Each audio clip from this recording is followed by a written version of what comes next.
The Skin Pajamas. As the sun set on the small, secluded town, Billy found himself pacing nervously in his bedroom.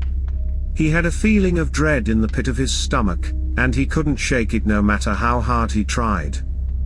He had packed all of his belongings for his weekend getaway at his grandma's cabin, but he had made a terrible mistake. In his haste, he had forgotten to bring a pair of pajamas. Billy knew that he wouldn't be able to fall asleep without his favorite pajamas. They were soft and warm, and they always helped him feel safe and secure at night.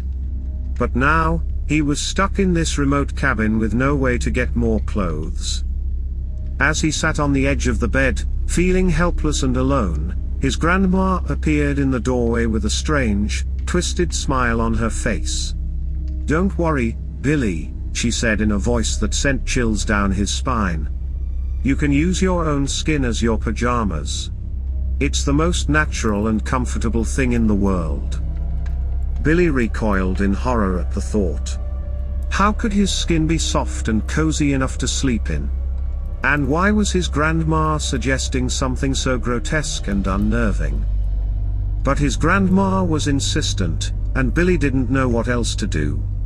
So, with shaking hands, he slipped out of his clothes and climbed into bed, feeling the cool air on his bare skin.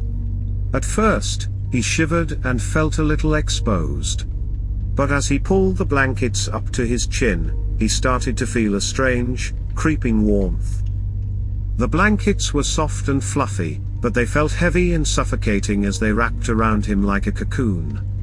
Billy closed his eyes and tried to calm his racing thoughts, but he couldn't shake the feeling of being trapped.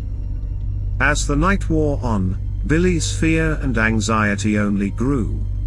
He couldn't escape the feeling that something was watching him from the shadows, waiting to strike. And as he lay there in the dark, he realized with a sinking heart that he was completely at the mercy of his sinister grandma and her twisted desires. Billy knew that he had to escape this nightmare, but he wasn't sure how. He lay there for what felt like hours, his heart pounding in his chest, until he finally mustered the courage to slip out of bed and make a run for it. He fled through the dark and twisted woods, his bare skin scraping against the rough bark of the trees as he ran. He didn't stop until he reached the safety of the main road, where he collapsed on the ground and sobbed with relief. From that day on, Billy never used his skin as his pajamas again. He knew that some things were just too unnatural and terrifying to bear. And he was grateful to have escaped the clutches of his twisted and deranged grandma.